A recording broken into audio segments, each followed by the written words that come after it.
Hello and welcome to the Focal Events Dirty Reiver Diaries. Your hosts today are Brian Singleton and Neil Atkinson.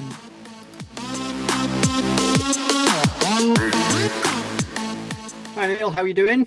Very good indeed, thank you. Very good indeed. Welcome to our episode 3, Panaracer Dirty Reiver Diaries. And we're veterans at this now. Do you know what? They're going down quite well, and I'm really pleased with that. Really pleased. Yeah, good. Yeah. And talking of going well, there's been some cracking riding going on, hasn't there? Seems like the classics are well underway with Flanders coming up this weekend. That was a brilliant link. I didn't know whether you've rehearsed that or not, but that was a brilliant link about going fast and going well. Last weekend was Mads Pedersen, and he did a brilliant ride. He really did. And to pull that off, hats off to him. Brilliant, great event. Yeah. And talking about really good links with it, being Flanders Fields, which leads us nicely to visit Flanders. Those guys are coming with us to the Dirty Reiver to tell us a little bit about gravel riding over there, and they've got a very special guest coming, the Lion of Flanders himself, Johan Museeuw. I'm really looking forward to seeing him and seeing what he makes of Kielder, and for some of you there's going to be an opportunity to go out on a ride with him on the Friday. So lots going on the Friday afternoon, which is the main registration day. The event village opens at 10.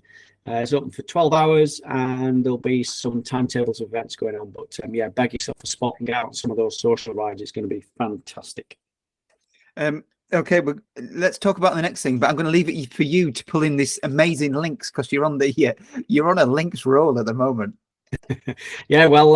Talking about going for rides, we have been out doing our pre-rides. So as is tradition, 4, 5, 6 weeks out before the actual event, we get the pleasure or not of actually riding around unsupported.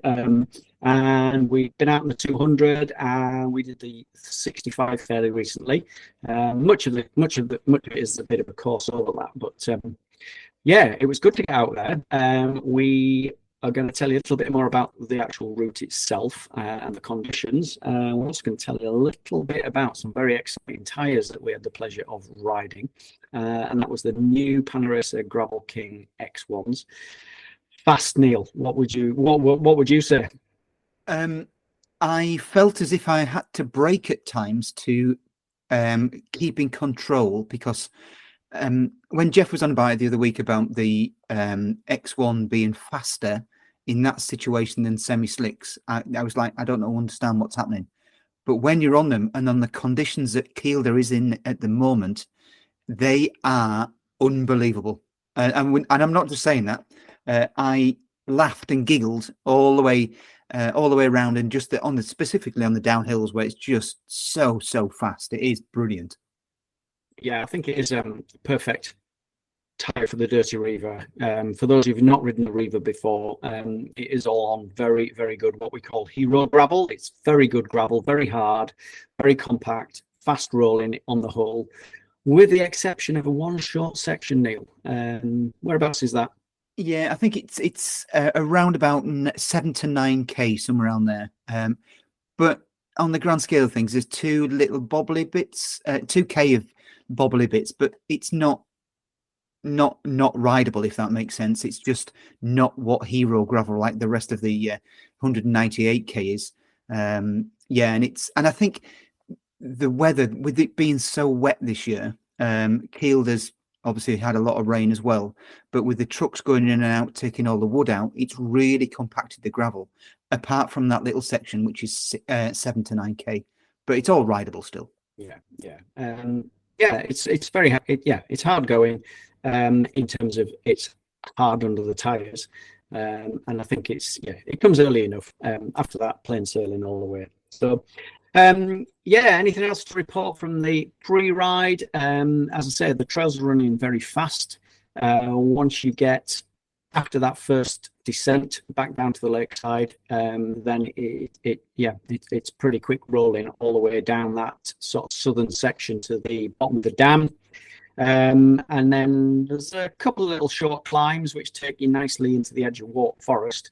And Walk Forest really is a beast all of its own. Walk Forest is super fast. It's one of my favorite sections, and you really can get a motor on when you get into Walk. Not a lot of traffic goes through there in terms of timber, so yeah, super quick riding. But just a bit of an overview on that as well is when I've ridden the event before, I've gone too hard into Walk Forest and suffered near the end. So I think although it is really fast, I think because it's in the first half of it, I think people just back off a little bit and make sure you've still got that energy to keep going near the end. If you've got energy at the end, you can sprint for the last hour. That's not a problem. But if you haven't got that energy, you'll be scrambling around on the floor. Yeah, good advice. And one other thing I want to mention is in Kielder, just be a bit patient with your riding. So the climbs are not particularly steep, but they can drag on for quite a while. So you'll be looking at your GPX unit, glancing down and thinking, oh gosh, speed's dropping, but just stick away at it, because you can guarantee going over the other side, you're going to be 30, 40 kilometers an hour, and you're going to hold that for 10 or 15 minutes, and you'll soon make your time up. So be patient, and just take it steady away, chat to the person next to you, look at the view, check your Wahoo sticker and see whereabouts on the route you are, and then you'll soon find that you're at the next control. The forestry, we had a meeting while we were up there with the Kielder guys, the forestry guys up there, and there's a couple of areas that have been hit over winter by the weather and stuff, and they're working really hard to be able to get them up to speed and get them done. In fact, they're not that far off now, to be honest. So that's a really good thing. Really good. They are, though, Brian, aren't they, working on one little section? Yeah, they are. So obviously with GPX files and kind of route information coming out, if you are up and about in Kielder, please do make sure that you follow any diversions. The full route will be open for the event, but it may be that if you're up there 2 or 3 weeks beforehand that there are parts that you can't access. Please don't go beyond any of those safety signs. So without further ado, and going back to our Wahoo theme, we've got a very special guest joining us from America this time round. Can you tell us who it is, Neil, or should we just roll into the introduction? Well, let's just roll into the introduction, because I'm sure there's going to be another beautiful link coming up again. Right, let's go over to our interview then.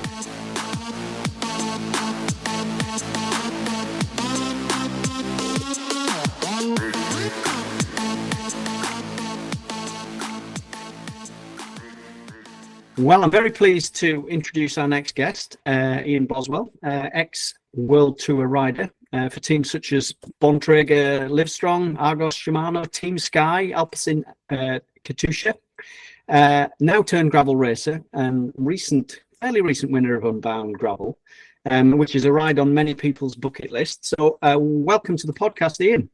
Yeah, thanks for having me. Yeah, it's always good to chat gravel, especially I guess the international scene. Oftentimes we kind of get focused on what's happening here in the US, but it's cool to see that it is expanded. And I guess when I first came to the gravel scene, Dirty Reiver was actually one of the first events that I heard of, and I actually wrote it a lot on the Wahoo RGT app before that went away. So I know somewhat about the event. Yeah, going back to the app there, I think the designers had a field day. They did it. It looked quite a nice sunny day. We do actually get quite a mixed weather for Dirty Reiver, but not quite as bad as Unbound, I think. So tell me 1 or 2 experiences from Unbound, Ian. I think it can get a bit tasty on the tires, can it? It can, yeah. I've done the event 3 times now. Thankfully made it through with only one flat tire, which is pretty, I guess, I don't say unusual, but yeah, I mean, the first year I did it in 2021 was the year that I happened to win as well. But I also had just heard horror stories of people having 8-10 flat tires and all these, issues. So my bike was fully low. I think I had like 8 tubes on me at any given time, 10 CO2 cartridges, a little, mini pump. But I think one thing that I've learned with all of gravel is it's really, as much about looking after your equipment as it is racing your competitors. And I haven't raced an event like the Dirty Reiver, but, from what I've heard, you can get some wet, sloppy conditions. And I feel like that's one of the beauties that I've found in coming to gravel racing, is that it is so much more about how you manage your effort, but also your equipment, as it is about racing against your competitors. You really do have to think, there's no team car behind you. Road racing is largely pretty predictable outside of, some of the spring classics, as far as, major mechanicals that are, they're pretty rare. But in gravel racing, you have to be much more self-sufficient and kind of self-reliant, which I, have found really fun at this point in my life and career.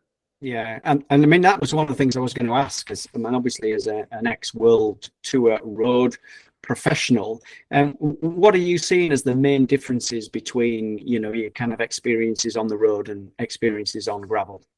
Obviously the surface is way different. The bikes are different to a large degree. Obviously they're I guess the beauty of someone like myself in my position, when you look at a lot of the, kind of privateers or people who are, kind of going out on their own and setting up their own team, finding their own sponsors, I guess even the, the participants, the kind of the amateur riders, you have the freedom to select the equipment you want to use. Oftentimes in a world tour team, yes, you have, some of the biggest and most renowned bike brands and tire sponsors in the world, but you're kind of confined to what the team provides you.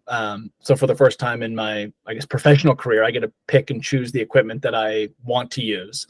And a lot of decisions go into those, choices of, okay, maybe this tire is a little bit slower, but it has more puncture protection, or, maybe I'm going to run an insert, maybe not. What do I want to carry? Am I going to hey, if I flat, am I going to, just risk it and not carry anything and see how it goes? Or am I going to, carry 10 tubes and, be able to make it to the finish line regardless? And I think, one thing that I've found in the gravel scene, and, at the pointy end, the professional end, it's become more competitive. You're seeing more, ex-World Tour riders or people coming from mountain bikes or different disciplines.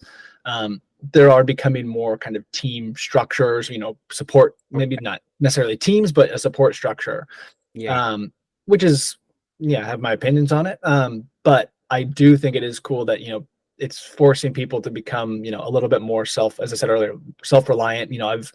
I've struggled and learned a lot about working on my own bike. I live here in rural northern Vermont. There's no bike shops near me. So, cool, my brakes aren't working. I got to learn how to bleed my brakes, or, adjust my rotors, and, all these little things that are time consuming. But when you learn it and you figure it out, it's super rewarding. And I think it's also helped me in events, because, if something happens mid race, I kind of know what's happening with my bike versus, handing my bike to a team mechanic, jumping on the bus, and then show up the next day and your bike's in perfect working order and everything's charged and ready to roll.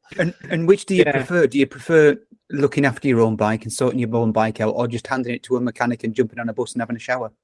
I much prefer where I'm at now, working on my own bike. I think I really enjoy kind of the fact, if something goes wrong, it's my fault, and it's, you see it all the time in the World Tour, the rider slamming their bike on the ground or shouting at a mechanic at the finish line. And in fairness, it is the mechanic's job to make sure the bike is operating smoothly. But, oftentimes now if something happens, my chain's skipping, or, I don't know, I run out of brake pads, okay, well, it's my fault. I made that mistake, in the preparation of the event, of not, looking after these details. And I guess in many ways, probably people growing up in the UK, I grew up, racing bikes in Oregon, waking up early, eating oatmeal, in the backseat of my mom or dad's car, going to a, local 10K time trial. And I really love that kind of it brings me back to how I started cycling, where you're kind of doing everything yourself, you're pumping up your tires in the parking lot. And I kind of have almost come full circle now, to where you're doing a lot of those things yourself. And I really enjoy that. Of course I miss someone doing my laundry and cooking me dinner. But it is rewarding to, kind of find myself at the beginning of the sport again, in a way. Yeah. So going back just to that Unbound Gravel win in 2021, in terms of, kind of what does it take to win an event like that? Say compared with, for example, a World Tour race.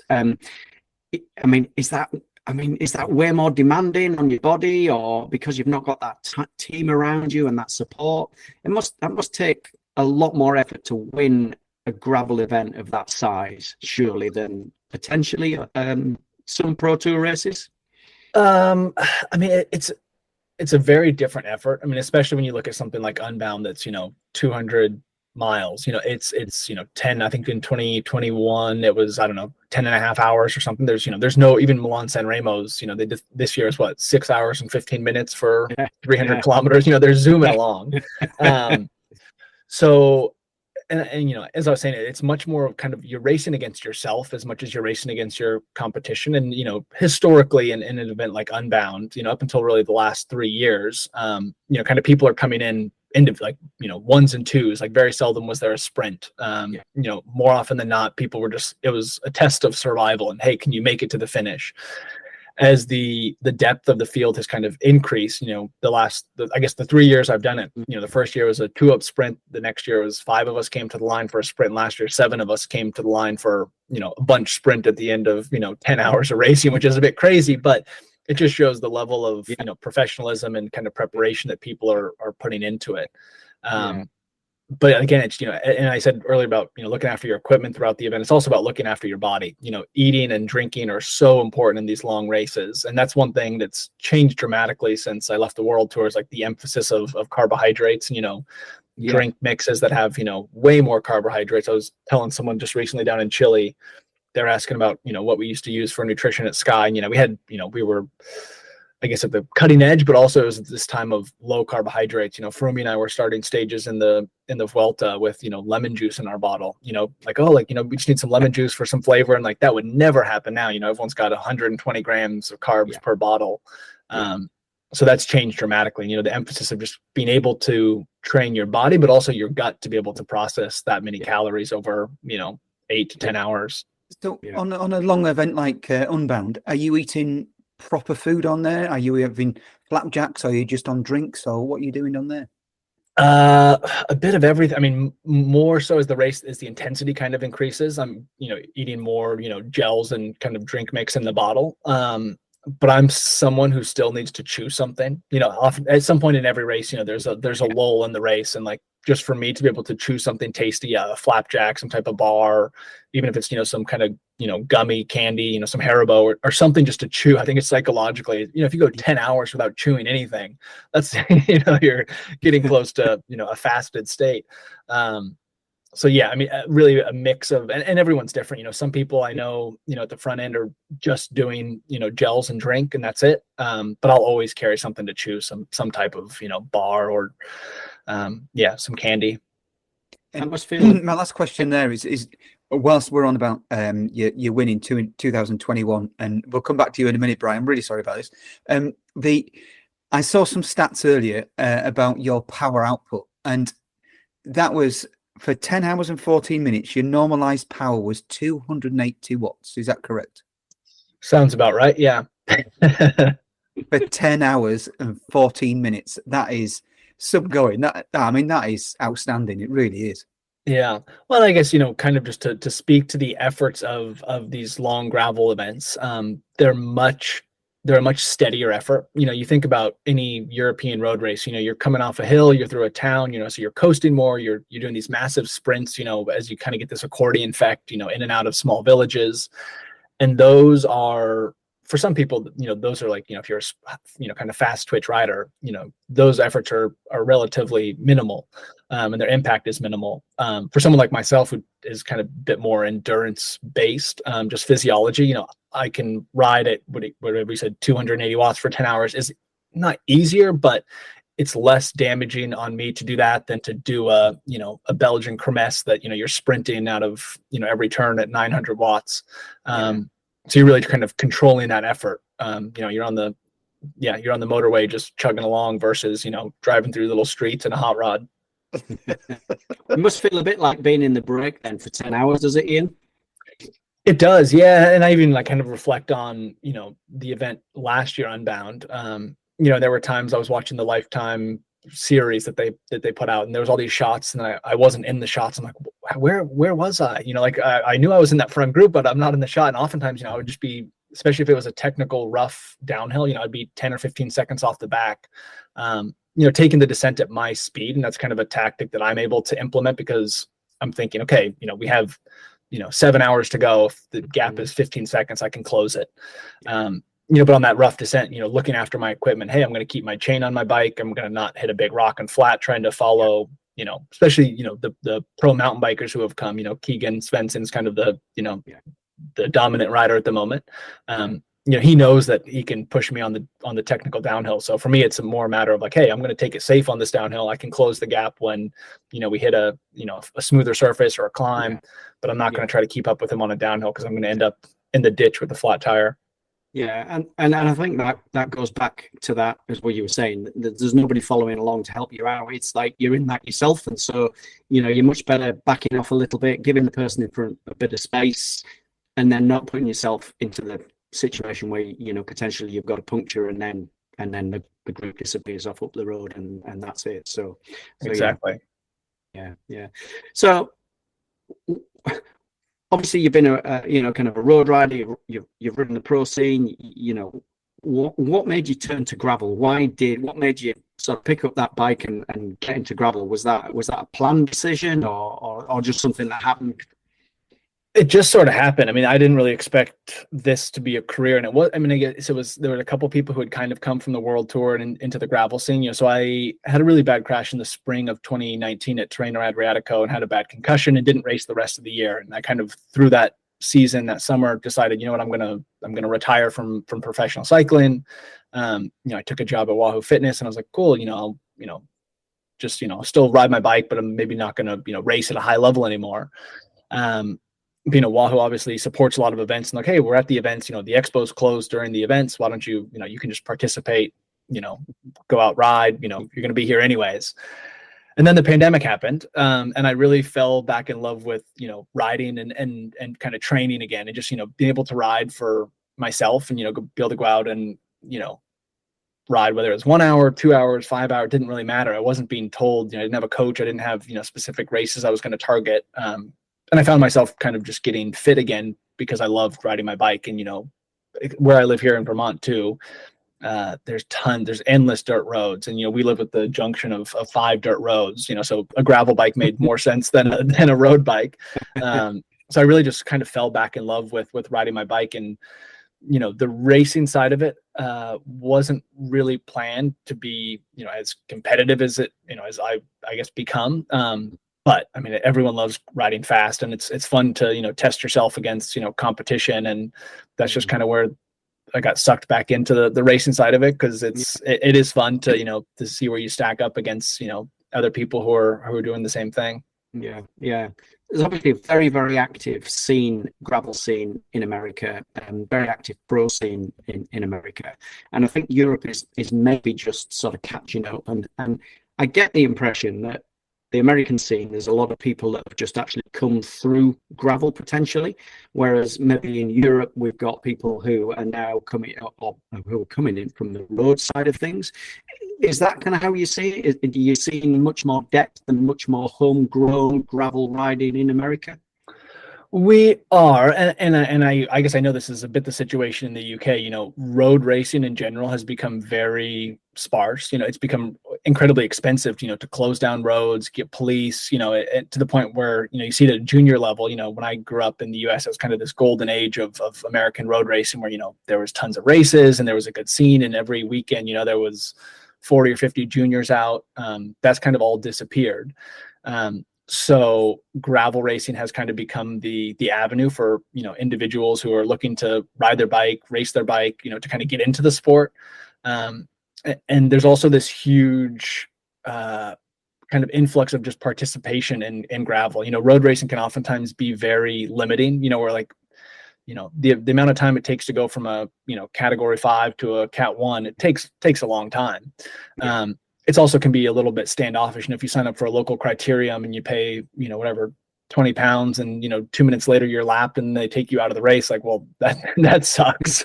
But in a gravel race, you sign up for something like the Dirty Reiver with a couple friends, and you train for it, and whether you're racing or you just want to, hey, let's just go have a fun day on a bike with supported, support out on course and, a party at the end. you're drawing a whole new crowd of people who are, cycling enthusiasts, and they're taking part in events that, for them, the timing is irrelevant, but it's the experience of being out there riding with, friends and having a goal to look forward to that, really, I think has captivated so many people. And why we're seeing such a huge growth of gravel events is because it's such a broad spectrum of bike riding and bike racing. Yeah. Yeah, I mean, there's one nice thing. I mean, we often get comments from our grassroots riders that say that, when would they ever get a chance to stand on the start line with like an ex-pro tour rider or a Tour de France stage winner in some cases. I mean, so, looking at that from the other perspective, Ian, you're a world tour rider, you rely to some extent on kind of being able to perform at a high level in gravel for, your livelihood. What's your take on that? The fact that, you are actually lining up and riding alongside, people who might be their first gravel event. I mean, I think that's like one of the beauties of kind of the gravel sport, and I think for so long for myself, cycling was like a very narrow window of what the sport is. It was all about, being as fast as you can for these very specific events. And, I guess to a degree, I almost had blinders on of like, what is cycling? If I saw, the two of you out for a ride, I'm like, well, why aren't you pushing harder? Why are you stopping at a cafe? Why are you, it was very much like, if you're going to ride a bike, this is what you should be doing. You should be, seeking to be the best, fastest rider you can be. And coming to gravel has really opened my eyes to how so many different people experience the bike, utilize the bike, connect on the bike. And, that's one of the most fun things I think at these gravel events I get to go to is, yes, some of them I'm racing, equally for the last 2 years at Steamboat Gravel. I've gone there and ridden neutral support. I start at the back of the 100-mile route with panniers and, spare candy and tools and sunscreen and, hydration, and just like get to support riders who, oftentimes I say, I'm like, wow, you guys are way in over your head. They're on the start line thinking, oh, can I finish today? And for so much of my career, it was never, oh, can I finish the stage or can I finish the race? It was, can I win or can I help my teammates win? And to see kind of the beauty in just people signing up for a huge challenge and trying to make it to the finish, and at certain events throughout the year, just being able there to support those people and to see kind of the human will to sign up for something that's challenging and oftentimes a little bit stupid is really inspiring for me, because so much of my career there was never a question of can you finish, just how fast are you going to go. So to see that the spectrum of people's ability is broad, and I guess their desires and motivation are also equally as broad. Yeah. Obviously, you're predominantly American based now, and you probably were camped for many months at a time in Europe. Have you actually done many European gravel events, or are you mainly based in America now for those? I have done none, which is a bit sad. And it's not for any reason other than just I guess I've got two girls at home. There's a pretty robust scene of U.S. gravel events. I did do a race in Kenya a couple of years ago, the Migration Gravel Race, and it's one of those things I've kind of had my eye on. I was looking at trying to come over to the Dirty Reiver this year, but maybe I'll make it over next year. But I guess for me also, it's like the first time in my cycling career where like some of the biggest events are like near my house. I mean, the U.S. is a big country, but I think about someone like Alejandro Valverde, who raced for 20 plus years in the World Tour, and realizing that every race he did throughout his career, he could be home in a 2-hour flight. Just kind of like, wow, that's amazing. I spent my whole, career, cool. I'd fly back to Nice, France, where I was based, but I'm still, 16-hour flight from being home. So to be able to, leave on a Thursday and come back on a Sunday was something that I, wasn't able to do a lot in the World Tour. So it's nice to be able to, largely be closer to home than I was prior. So how does that, obviously you are performing at a really high level and to be able to do that, but you've also got 2 young daughters. You live in where you live. How do you manage your time, your training, your racing, your family and life in general? By the skin of my teeth. I don't know how I hang on to I'm glad it's not just us. Yeah. Every year it does become more challenging. there's definitely like some residual fitness from just having spent time in the world tour. And, my wife's incredible and understands that I'm oftentimes a better husband and father if I get out and, get on my bike, come home and I'm more productive. But, I'm also fortunate that I work at Wahoo. So I do have like a kicker bike in my basement just because we have long, cold winters here. So, even before this call, I was down in my basement for an hour doing a workout. So it's, and I also think a huge difference is oftentimes these gravel races are a single day. When in the World Tour, you're training for, a Grand Tour, which requires, kind of day in, day out hard training, and big training blocks. And that's still needed, but the overall volume isn't quite as intensive. And I guess I do see more kind of riders here in the US, that are now, pro riders who are, they're doing crazy training blocks, more than World Tour riders, 30, 40 hours a week, which I don't have the time for. But I guess I'm able to kind of skate by on just being efficient with the time I do have. Yeah. And I was going to ask, obviously, kind of focusing maybe in a little bit more on the Dirty Reiver event itself and looking at how we can pick your brains and unlock some of those secrets. The Dirty Reiver, 200 kilometers, pretty remote terrain, 3 feed stations, fairly lumpy, 3,000 meters of ascent for the longer route. How would you prepare for something like that yourself? Without obviously, kind of going into too much detail, but what generally would you be looking at in terms of preparation for something like that? I mean, again, just generally riding your bike, you're going to get better. For an event that's 200K, I would in the couple weeks prior, if you have a couple friends who are signed up for the event as well, doing a couple rides that are maybe 150K, similar terrain, and of course, any, I guess I see gravel racing largely as kind of like marathon training. I know now that the training's changed, but I don't train for Unbound doing 10-hour training rides. That's just kind of bonkers, but I will do a handful of maybe 7.5 hour rides kind of in the run up to the event. Obviously on event day, you've probably rested into the event a bit more, your fueling's dialed, but also utilizing those couple of big days that you use to kind of test the event. You're going out and do a 150K ride with some friends. Those are days to also practice your nutrition, because you don't want to get to race day and be like, oh, cool, this is the day I'm finally going to pull out my, fancy drink mix and gels for the first time. Utilize those big days to really practice your fueling strategy. And that's whether you're racing or just trying to finish, that is such a key part of the event. Yeah. And have you got do you have a particular ride strategy that you use for all events, or do you just, is it just kind of a bit more intuitive depending on weather and who's around you, etc.?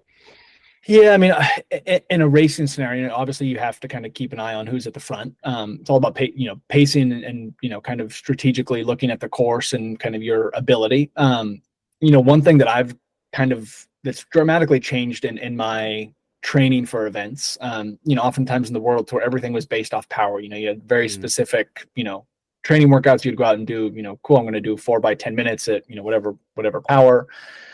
Now I judge my training a lot more off of speed. So on my Wahoo Element Roam, rather than having, I'm usually always on the map page, especially in an event, because oftentimes, the courses are unmarked. So you need to be on the map page. But one of the things I have on there is my, my time, my distance, my current speed, and my average speed. And when I look at a lot of the American gravel events, oftentimes these races are being won around 20 miles an hour. Sometimes if it's a faster course or a faster year, maybe it's 21, sometimes it's, 19 and a half. So when I go out and do these kind of preparation training rides, which are, 70% of the distance of the race or time wise, I'll essentially just go out and be like, cool, my workout today is to hold race pace. So rather than power, and it also, it teaches you to become a very efficient rider too, maybe, to pick up your speed quickly on the downhills. And it's ironic that, I spent so much of my life focusing on power, and power doesn't win races. Races are based off of speed and time.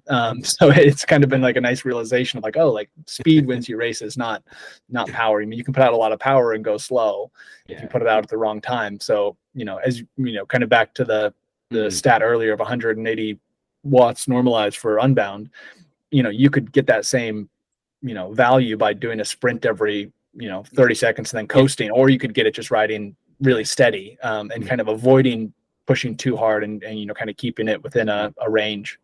Yeah. Ian, you've kind of touched on something there that I just like to, well, not finish off with, but just talk on a little bit. And this is with your Wahoo Ambassador cap on. Wahoo themselves are producing for us this year for the event some really, really cool top tube stickers.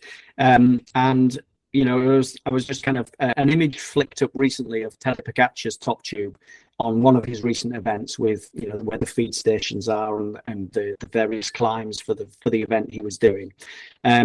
And I thought that might be a nice talking point, is that using that knowledge of the course in conjunction with, for example, one of the Wahoo GPX units is a really useful tool for helping you to feed at the right time, to make your efforts at the right time. A GPX unit is not just necessarily for finding a route, Ian. There are other features on there that can be really, really informative for us as a rider.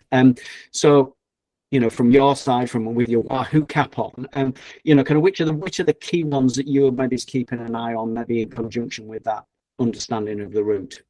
Yeah, I mean, it's funny, I've lived where we do now for the last six years almost, and I still make GPX files for all the rides I do, even though I know the roads. I mean, I think one, it keeps me accountable for doing the route that I set out to do when I leave the house. To practice the navigation side. Also there's features like the custom notifications, so you can go in and add a custom notification of, hey, every 20 minutes a little thing pops up on the screen, hey, make sure to eat, or hey, make sure to smile, or I don't know, a reminder, hey, you signed up for this. Which is something that a simple reminder, because it does, you have this strategy before the race of, cool, I'm going to eat every 20 minutes, and then you get to the race and you stop focusing on it. And as you showed me those little stickers, top tube stickers, those were something that we always did in the world tour. We'd always make, if the race didn't provide it, I'd get a little piece of painter's tape and make a little kind of a stem sheet of, hey, eat here, downhill here, a technical section. Those are crucial. And, we're fortunate now that bike computers oftentimes tell us, a lot of this, with the climbing feature with the Wahoo, you can see the climb that's coming up, you can see the gradients, you can see the turns. I'm kind of always keeping an eye on that. If you have a power meter, you can see the kilojoules that you've burnt. I mean, it's funny, the other day, for the first time in the last 5 years, I have to drive down to the paved roads at the moment because it's mud season. And I got down there and I forgot my bike computer at the house because I was scrambling to get out of the house. And I was like, what do I do? Like, do I even still go for the ride? Because I've become so dependent on having my bike computer for, recording the ride and just looking at those, all the different features. And everyone's different. Recently I had a knee injury, so my left-right balance was a bit out. So I was, using one leg more than the other because I had an injury. But in the event, I guess that's my teammate to a degree, is my Element Roam bike computer, just because I'm so engaged with what's being fed to me and what I'm, I guess the data fields that I want to see. Another thing, I mean, just simple things like temperature and stuff as well. Oftentimes you don't realize the temperature slowly climbing up or it's going down, and you can see that on the screen before you sometimes realize it.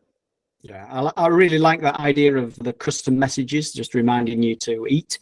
I think that's a really important one because, one of the things we come across more often than not is people looking at their nutritional strategies, and I think that prompt to, kind of eat on a regular basis is definitely a good one. And anybody listening in, that's certainly one takeaway, I think, from having had this chat, Ian, that everyone should be looking into.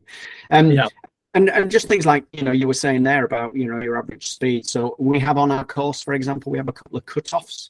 So for riders, we do have a couple of cutoffs if we think people are perhaps going to take a long time to get around. And I think, again, using the GPX unit with the time and your average speed is a really good way of just keeping you informed about those kind of things as well. Do you have cutoffs in any of the American events? Are they? There are a couple. Yeah, there are a couple. I think what if you don't make it to this aid station by whatever noon or 2 o'clock. I think there are cutoffs. which is always unfortunate, but, and I guess that's another, a great thing with, a bike computer is, and that's one thing I'm kind of always doing these mental calculations of, cool, how much time have we, been out riding, what's left, also how, my internal gas tank, where am I at? Oh, cool. We've done 50% of the race and I feel like I've got 60% energy left. That's a good sign. It's unfortunate if you feel the opposite way, and you're running at 30% remaining, you got 70% to go.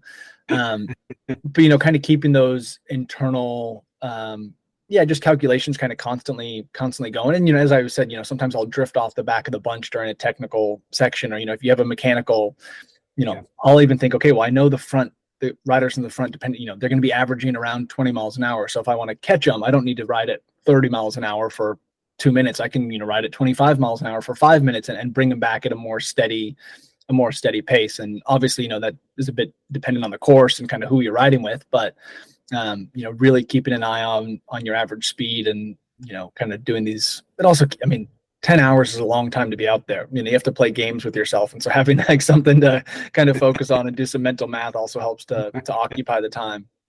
Yeah. So you really are using the unit then to like it's like your coach following you along and reminding you of the various bits and pieces and saying, don't go too hard or back off here or, don't forget to eat, etc. Yeah. Absolutely. Yeah. And I think, if you're riding with a power meter, for a lot of these events, and sounds like the Dirty Reivers, long enough that if you can kind of keep your, you're going to be more efficient if you're riding, not easier, but like more steady than, kind of more sporadically, sprinting up every climb and then coasting. It's more efficient to ride at a steady pace. I guess the world was observant of, kind of the mundane, boring style of Team Sky going to the front and just slowly strangling everyone. But it is a more efficient way to ride than to be, attacking and stopping. Yeah. So just to finish off, if I was to ask you for 3 top tips for like our first time gravel riders, so perhaps somebody who's the Dirty Reiver in whatever distance is one of their first events, if we were just to get from you 3 nuggets of information for that person just prior to them kind of coming to the event, what would be your 3 that you would? I would say the first one would be check your equipment beforehand. Make sure that you've got sealant in your tires, you have a newer chain on, make sure your brake pads are, fresh. I've seen that in a couple even shorter events where people show up with half-used brake pads and it's super, rainy and, they halfway through their brake pads are gone. So that's a huge thing. It's just making sure your equipment is dialed come event morning. Because you've already spent the money and invested the time and energy into getting to the event. Make sure that, cool, if you needed to spend an extra 40 pounds to get some new brake pads, it's worth it. Also for your safety, especially people who are traveling a long distance, that's key.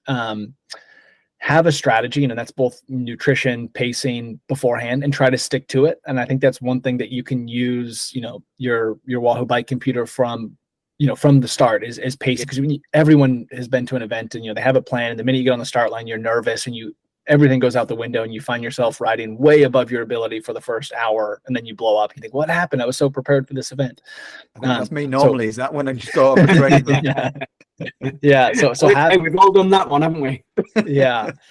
So having a plan and sticking to it. And then finally, I would have my piece of advice would be being able to shift your plan pretty quickly. And I think, ultimately we sign up for these events for fun, and I've kind of considered this at an event like Unbound, where, over the years I've carried less equipment with me, less tubes and tire plugs and CO2s, coming to the realization, if I get to the point where I'm, I've gone through both tubes and all my tire plugs and CO2s, like, okay, my day is no longer racing to win this. I'm here to enjoy this. And there's thousands of people behind me who are here to have a good time, who, are willing to come, loan me a pump or a tube, and to be able to like quickly pivot your, kind of intention of the race and be like, hey, you know what? Now I'm just going to ride to the finish with people. I'm going to enjoy it. And I think that's one of the beauties of these events, is that there are so many different ways to approach it. And yes, you can be racing it, you can be riding it, and to be able to have that opportunity to just participate in the event and, get back to the finish and kind of embrace what everyone has gone through and share stories and, have a cold beer and chat. that is something I think is a great mentality to show up to these events with. Is if it doesn't go to plan, like be able to pivot and still enjoy it for what it is, because inevitably at some point you're going to have a rough day out there, but mindset is everything. Yeah, I really like that last one, Ian. I think that is a really nice one to throw into the mix. The fact that you need to adapt to what happens on the day. So brilliant. Thank you. Well, Ian, it's been an absolute pleasure to chat to you about gravel and share some of your insights.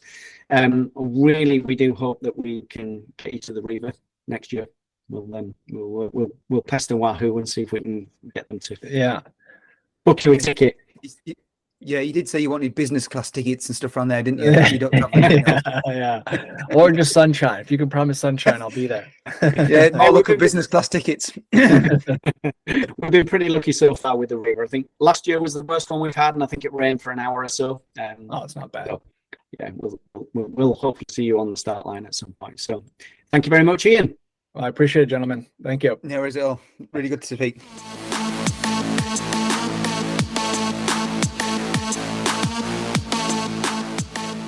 Neil, Ian Boswell from Wahoo Fitness. Yeah, he was something else really, and to see where he's come from. So he had a huge crash on in 2019 at the Torino Adriatica race when he was racing on there, and to see what he was like at that stage, to talk to him now, amazing. Yeah. I think some very interesting points he raised there. I was really impressed with the 3 tips he gave us, actually. Making sure that you're well prepared just ahead of the event or in advance of the event with your bike. Make sure your bike's running smoothly. Things like chain, things like brake pads, etc. Making sure you got your food ready, your bottle ready before the event. And a really important one, which I think we've said 2 or 3 times, is that's not the day to try the new gel and the new energy product. You want to be trying or using tried and tested things for that. So I think that was a really important one. Yeah, I agree, and I think it just shows his information and his knowledge about the whole preparation before it. And something that he said to me, which was a really good one, was he has to be efficient with his training now to fit it in and around his life with his children, his family, and which is what we've all got to do, And I think that was great, was that? Yeah. I think that is important. You don't want to upset the family. Having a plan as well beforehand, a strategy beforehand, absolutely crucial, and then be prepared to change it as things happen. The analogy he had was that he's had several punctures. He's no longer got any means of repairing his bike left, and so you can't be risking it at the front. You've got to just rein it in and think, right, well, today's not the day for hitting the podium. Today's the day for sitting back, kicking back, and just enjoying the ride. So yeah, I thought that was all great advice from him. Yeah, it was. I really enjoyed that interview with him. It was really good. Yeah. So obviously, Ian is a Wahoo ambassador, and a couple of things I picked up there actually, which I never knew, was the custom messages. I just thought that was such a great one to have those messages coming up, reminding you to eat or reminding that you did enter this for fun. I thought all of those were really great. And just to have that sitting alongside all the general information that we can get about the ride, and using that in conjunction with the course info stickers. I think it's just going to really help you along the way. Make sure that you know how far the feeds are and where the cutoffs are. I think the two combined form a great tool, and it'll certainly help people to have a successful event. Yeah, I agree with that. I agree. Yeah. Well, I think the next one is going to be pre-ride tips, and we'll just leave it there. But see you in the next podcast. Will do. Happy graveling.